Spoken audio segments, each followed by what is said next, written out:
The secret engines of American empire, the unmasking of the industrial spies. Imagine a world where the blueprints of the future, the secret plans for the fastest locomotive, the most efficient textile loom, the deadliest repeating rifle, were not secured by digital encryption, but by nothing more than a lock and key, a loyal guard, or a quick-witted lie. In the mid-19th century, America was not just building a nation, it was stealing one. Forget the romanticized image of rugged individual ingenuity. The untold truth of American industrial supremacy, the very foundation of the fortunes of the Carnegies, the Rockefellers, and the Morgans, was built on a clandestine network of industrial espionage so vast, so pervasive, and so audacious that it would make the most hardened Cold War spy blanch. This is the story of the brilliant, ruthless men, often called the secret engineers or drawing room rogues, who hunted down, seduced, bribed, and sometimes simply stole the technological secrets of the old world, bringing them back to the new. It is a story of corporate greed dressed in the patriotic fervor of manifest destiny, where fortunes were made and lives were ruined in the shadows of the very machines that would define the American century.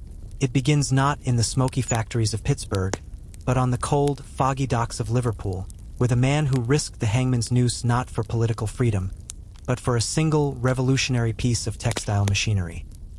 His success and his betrayal would ignite a technological arms race, a secret industrial war that shaped the very DNA of the United States. Welcome to the unwritten history of American enterprise, the Great Theft. Chapter 1. The Loom of Treachery. The year was 1789, and the air in the small English port of Liverpool was thick with the scent of brine, coal smoke, and the faint metallic tang of deep paranoia. Great Britain, the undisputed master of the world's oceans, was even more determined to be the master of its workshops. The technology that spun and wove cotton into gold, the revolutionary textile machinery, was considered a state secret, guarded with the zeal of military defense. It was treason to export any part, model, or detailed drawing of a cotton spinning machine. The penalty, rarely enforced but a constant shadow, was death by hanging. On a cold February evening, a quiet, pale-faced man named Samuel Slater stepped onto the deck of the brig Recovery. He was barely 21, a skilled apprentice mechanic, but beneath his threadbare coat, his mind held a wealth more valuable than any coffer of sterling: the complete, precise, and practical knowledge of the latest, most efficient cotton spinning machines. He carried no blueprints, no diagrams, and no models. He had memorized them, part by excruciating part, rivet by hidden rivet, trusting his formidable memory against the might of the British Empire. Slater was one of the first, but certainly not the last, of America's industrial spies. His act was a response to a simple, desperate plea from the nascent American states. The newly independent nation, fueled by revolutionary fervor, was still economically shackled to its former master. They grew the cotton, but they had to ship it across the Atlantic to be spun and woven in British mills, only to buy back the finished cloth at exorbitant prices. The economic engine of America was stifled by ignorance and British law. In Providence, Rhode Island, an entrepreneur named Moses Brown, a Quaker merchant with a vision that stretched far beyond his own lifetime, had been trying for years to reproduce the English machinery. His attempts were failures, clumsy, inefficient wooden replicas that broke down more often than they ran. He had even advertised publicly a desperate, brazen call across the Atlantic: a premium for any English mechanic who can make a cotton machine on the English plan. Slater had answered the call. His journey was a masterclass in deception. He had secured a letter of introduction from his former master, Jedediah Strutt, claiming he was merely seeking work in London. The customs agents, scrutinizing every passenger for a telltale lump of iron or an ink-stained drawing, waved him through. The deception was complete. His cargo was entirely cerebral. When he arrived in New York, the raw, chaotic energy of the New World stunned him. The opportunity was palpable, the scale immense. He made his way to Pawtucket, Rhode Island, and presented himself to Moses Brown. Brown, a practical man of profound faith, was skeptical. He had been burned before. He led Slater to the remnants of his previous failure, a small, dark mill on the Blackstone River, housing the silent, failed machinery. "There," Brown said, gesturing to the inert wooden frame. "Can you do what the others could not? Can you build a machine that works? Or are you just another charlatan?" Slater did not boast. He simply walked the length of the room, examining the broken gears and misplaced spindles with the detached authority of a surgeon viewing a mangled limb. "These will not do," Slater replied, his Yorkshire accent sharp in the New England gloom. "I shall not deceive you by telling you that I can make a few repairs. I must have all the machinery new." It was a bold declaration. Moses Brown, intrigued by the young man's confidence, and perhaps recognizing the steel beneath the modesty, agreed to finance the venture. The next 12 months became an intense, almost religious, act of technological recreation. Locked away in the Pawtucket Mill, working only with a local carpenter named Sylvanus Brown, no relation to Moses, and a blacksmith, Osiel Wilkinson, Slater began the excruciating process of translating pure memory into metal and wood. He built the spinning frames piece by piece, relying on his perfect, three-dimensional recollection of the Arkwright water frame. The machine that had revolutionized Britain's industry. He had to teach the American artisans how. He had to teach the American artisans how to work metal with the required precision, how to align the rollers with microscopic accuracy, and how to temper the steel to the necessary hardness. It was not just building a machine, it was transplanting an entire industrial culture. Finally, in December 1790, the work was complete. In the frigid air of the mill, the water wheel began to turn, and through a series of leather belts and wooden gears, the new machinery came to life. The first cotton thread spun on an American-designed and American-built machine of true British efficiency rolled off the spindle. It was not merely adequate, it was perfect. Moses Brown, a man known for his reserve, famously wrote to his partner, "Slater is a man of a modest and unassuming character, but of vast and accurate knowledge in his profession." The mill was christened Slater's Mill, the birthplace of the American Industrial Revolution. Slater's success, however, was only the first shot in the secret industrial war. It proved that British technological supremacy was portable. Locomotive, the great locomotive heist, spies, speed, and the rail race of the 1830s. The success of Samuel Slater in transplanting textile technology proved that industrial secrets were the new gold. By the 1830s, the focus shifted from spinning thread to spanning continents, and the most coveted secret was the steam locomotive. In the United States, canals were slow and frozen in winter, and turnpikes were bone-jarring. America needed speed, power, and year-round connectivity. Britain, having pioneered George Stephenson's revolutionary rocket and built the world's first intercity railway, the Liverpool and Manchester Railway, held the monopoly on locomotive design and expertise. Once again, exporting the plans or the actual efficient engines was illegal. The British saw their rail superiority as a vital economic and military advantage. This led to the next major act of American industrial espionage, carried out by agents working for the newly formed Baltimore and Ohio B&O Railroad. The mission of Ross Winans. The B&O recognized that merely buying the components wouldn't work.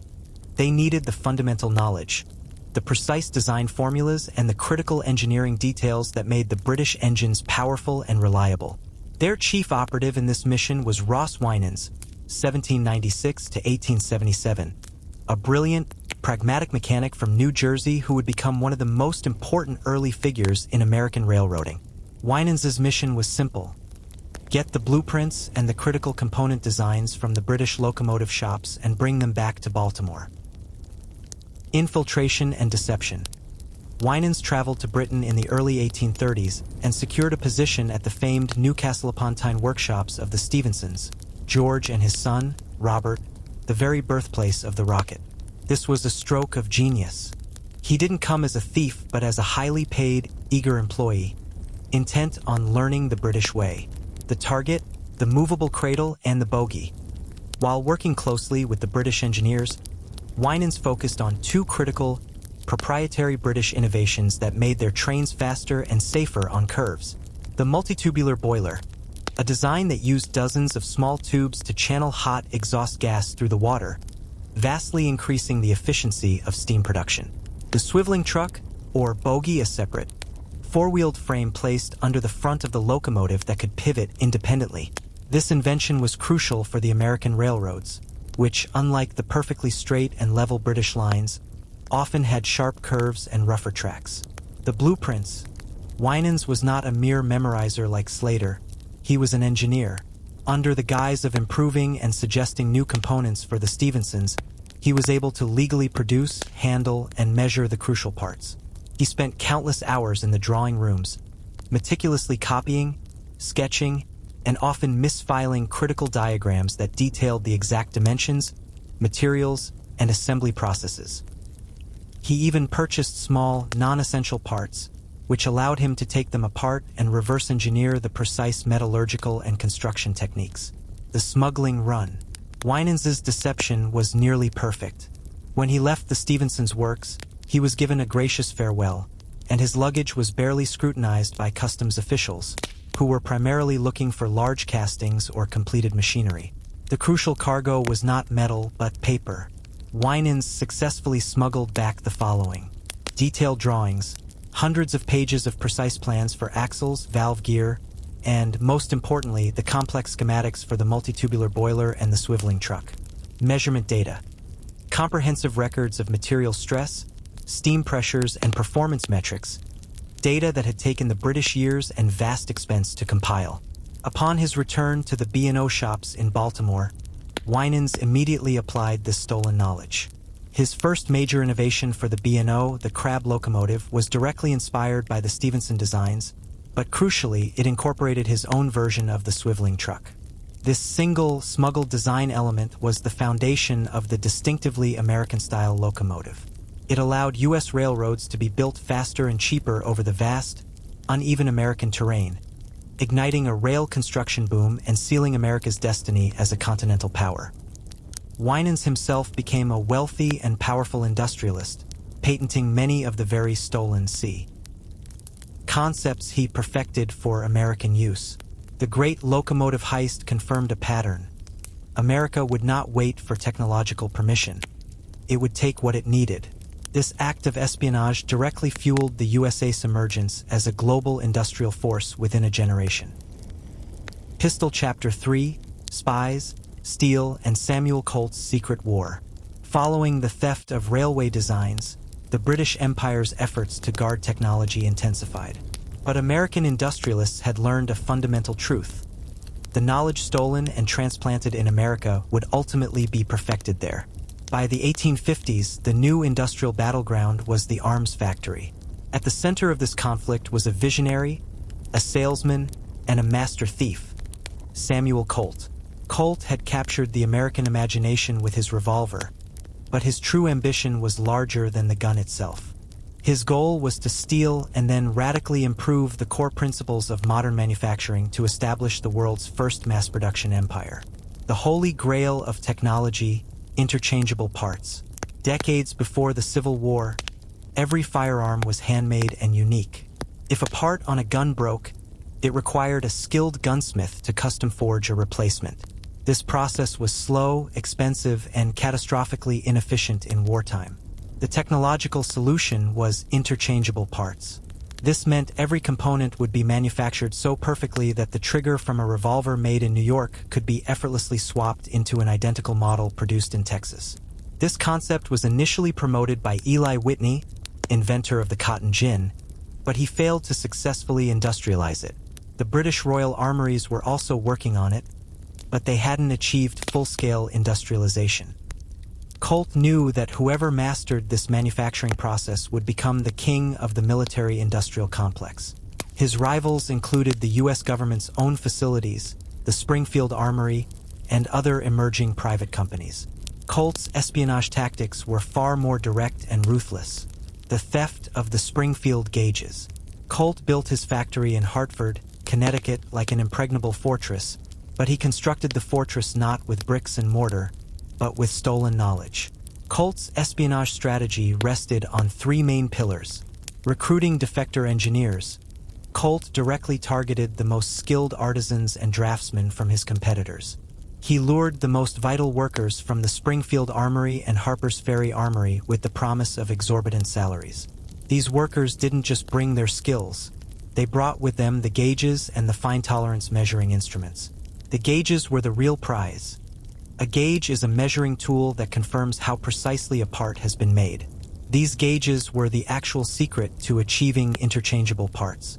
Colt famously told his workers, "The man who can make a gun by hand is of little account to me. The man who can build a machine that will make thousands of identical parts, he is my greatest asset." Hundreds of gauges and templates, the very foundation of the government's own production, vanished from the Springfield Armory and reappeared in Hartford. Stealing process blueprints, Colt's spies didn't just steal machinery designs, they stole the process blueprints. This included the highly confidential information on the sequence of operations, how the workflow was managed, and the precise steps required to assemble a firearm. Once Colt acquired these designs, he was able to transform his factory into the world's most advanced, fastest-producing arms center, the fortress of American technology. By 1855, Colt's factory was far ahead of any other facility globally. He proudly declared that his operation was an education for the industrialists of the East. Yet, he rarely revealed that the bulk of this education was acquired through corporate espionage and the systematic appropriation of rival intellectual property. The consequence of this industrial spying was not limited to the rise of the millionaire Samuel Colt. When the Civil War erupted in 1861, the fate of America was determined. The flood of Union arms. Colt's refined and stolen mass production methods allowed the Union to rapidly manufacture millions of identical revolvers and rifles. The Confederacy's downfall. The South lacked this technology. They relied on slow, traditional artisanal craftsmanship, which proved completely incapable of meeting the massive demand of a large-scale modern army. The Union victory in the Civil War was not only dependent on military strategy or manpower. At its core was the power of advanced, stolen, yet mass-produced technology laid by Samuel Colt and his unseen industrial spies. This secret war established the foundation for America's future military and industrial dominance. Moneybag Chapter 4. The Gilded Age Spies. Pinkertons, Taps, and the War for Steel. The conclusion of the Civil War didn't end the secret industrial war. It merely changed the battleground. The stakes were no longer just about survival, but about absolute domination of the newly unified American economy. The age of the individual inventor spy was over. The age of the corporate espionage apparatus had begun. The epicenter of this new, dirty war was the booming railroad and steel industries of the 1870s and 1880s, driven by titans like Jay Gould, Andrew Carnegie, and John D. Rockefeller. They possessed immense wealth, but their hunger for intelligence on their competitors was insatiable. Their tool of choice, the Pinkerton National Detective Agency. The rise of the corporate mercenaries. Alan Pinkerton and his agency were initially famous for catching train robbers and acting as Union intelligence agents. However, during the Gilded Age, the Pinkertons evolved into the first professional industrial spy network for hire. They were detectives, agents provocateurs, and corporate mercenaries all rolled into one. Their mission for the industrial giants was twofold: industrial surveillance and sabotage. Steal proprietary data, particularly on shipping rates, production costs, and upcoming mergers. Labor suppression. Infiltrate and dismantle burgeoning labor unions, which the magnates viewed as an existential threat to their profits. This element of the Pinkerton story, while crucial to the era, also served as a means to extract rival business information. The telegraph tap, the new blueprint theft. The most valuable commodity in the 1870s wasn't iron or oil, but information delivered instantly. The telegraph wire, controlled by Western Union, was the nervous system of American finance and commerce. Jay Gould's weapon. Railroad speculator Jay Gould was perhaps the most ruthless practitioner. His entire empire was built on buying, manipulating, and selling railroads. To succeed, he needed to know what his rivals, Cornelius Vanderbilt, Jim Fisk, and others, were planning before they did it. The inside job. Gould employed Pinkerton operatives or directly bribed telegraph operators. These agents would set up illegal wiretaps, a primitive form of signal interception, in Western Union offices or along remote lines. They intercepted and transcribed private telegrams detailing stock market moves, orders to buy or sell massive blocks of stock, secret negotiations, details of land deals, rebates, and freight agreements, operational secrets, a competitor's exact number of oil tank cars or tons of steel produced that week. By reading his rival's most confidential correspondence, Gould could make massive investment decisions, crush stock pools, and seize control of entire rail lines, often before the victims even knew their plans had been exposed. The great payroll theft. For magnates like Andrew Carnegie, controlling the cost of steel production was everything. His fierce rivalry with other Pittsburgh steelmakers led to daring espionage, focused not on technology, which was becoming standardized, but on business intelligence. The target, the payroll and accounting books of a rival mill, were the blueprints of the Gilded Age. Knowing a competitor's cost per ton of steel allowed Carnegie to undercut them on price, secure massive contracts, like government bridge projects, and drive them into bankruptcy. Pinkerton infiltration. Pinkerton agents, posing as bookkeepers, unskilled laborers, or sometimes even rival salesmen, would infiltrate mills. Their primary goal was to gain access to the secure office records. The theft. In some cases, the agents successfully copied ledgers or bribed clerks to leak figures. In a darker, more audacious move, agents would sometimes target the mill's physical payroll, cash, leading to a confusing internal investigation and forcing the rival company to focus inward, distracting them from market strategy while Carnegie gained an advantage. While the stated goal was often loss prevention, the true desired outcome was the disruption and acquisition of core data. The actions of the Pinkertons, acting on behalf of these industrial kings, cemented the transition of American espionage from state secrets like the loom and the locomotive to corporate secrets like the teleg. This era established a shadow economy of information that remains a driving force in American business to this day. The secret war had moved from the factory floor to the boardroom, and it became infinitely more profitable. Rocket Chapter 5, the Global Assembly Line, Auto Titans, Aviation Secrets, and the World Wars. The relentless corporate espionage of the Gilded Age perfected the techniques of industrial spying, wiretaps, infiltration, and the strategic theft of business intelligence. As the 20th century dawned, this playbook was not abandoned. It was nationalized. The focus shifted from crushing a rival steel mill to defeating industrial powers on a global scale. The final, most astonishing chapter of America's secret industrial war is how this corporate espionage DNA became instrumental in winning the greatest conflicts of the century and establishing the United States as the world's undisputed economic superpower. Ford and the efficiency secret. The early automobile industry, led by figures like Henry Ford, was the proving ground for the ultimate prize, the system of production. Ford didn't invent the car, but he perfected the assembly line, the ultimate expression of interchangeable parts and workflow efficiency. Corporate culture of secrecy. Ford guarded his process with military precision. His famed sociological department, a quasi-security and surveillance unit, not only enforced moral standards on workers but also focused heavily on rooting out internal spies and preventing rivals, like General Motors, from copying the intricate flow of the assembly line, the sequence of tasks, the timing of material delivery, and the engineering of specialized tools. The global export of efficiency. When the U.S. entered World War I, the government immediately recognized the strategic value of this industrial efficiency. Figures like William S. Knudsen, later a GM executive, became crucial leaders, translating the ruthless, data-driven production methods born from decades of corporate warfare into the massive output of war machines. Aviation's high-stakes theft. Between the wars, the most vital industrial secret was controlled by Europe: aviation technology. Germany, Britain, and France possessed superior engine designs, propeller metallurgy, and aerodynamic secrets. America desperately needed this knowledge to prepare for the looming conflict. The Lindbergh Connection. Following his transatlantic flight, Charles Lindbergh was covertly tasked with industrial reconnaissance.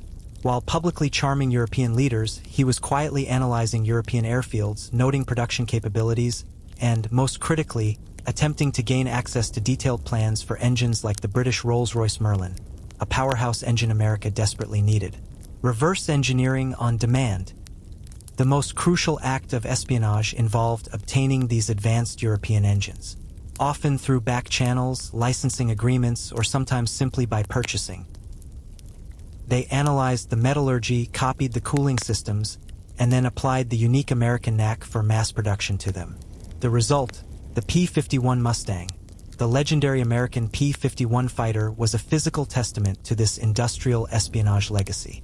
It was an American airframe powered by a brilliant Packard-built version of the British Merlin engine. America didn't invent the best engine.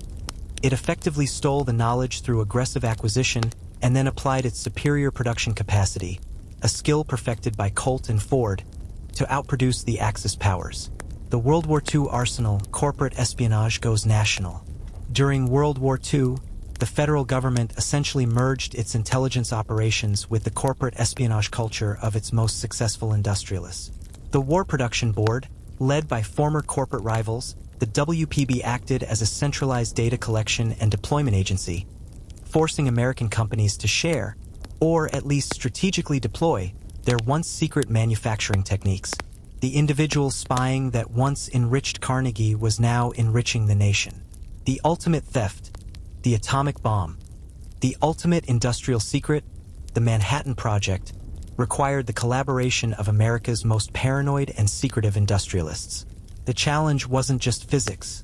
It was mass-producing materials and isotopes that had never been made before.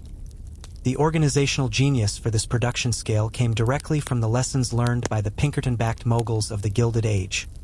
Ruthless efficiency, absolute secrecy, and the ability to mobilize resources at unprecedented speed.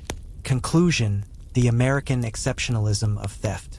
From Samuel Slater memorizing a loom in 1789 to the reverse engineering of the Merlin engine in 1940, the story of American industrial might is inextricably linked to a sophisticated, continuous tradition of industrial espionage. The pattern remained consistent: acquire the cutting-edge foreign design, often illegally or immorally, and then apply America's unique genius for mass production and ruthless commercial scale to perfect it and dominate the market. This long, forgotten secret war, fought by drawing-room rogues, stealthy engineers, and corporate mercenaries, was not just a footnote in history. It was the unwritten charter of American economic exceptionalism, proving that for over a century, information was the first,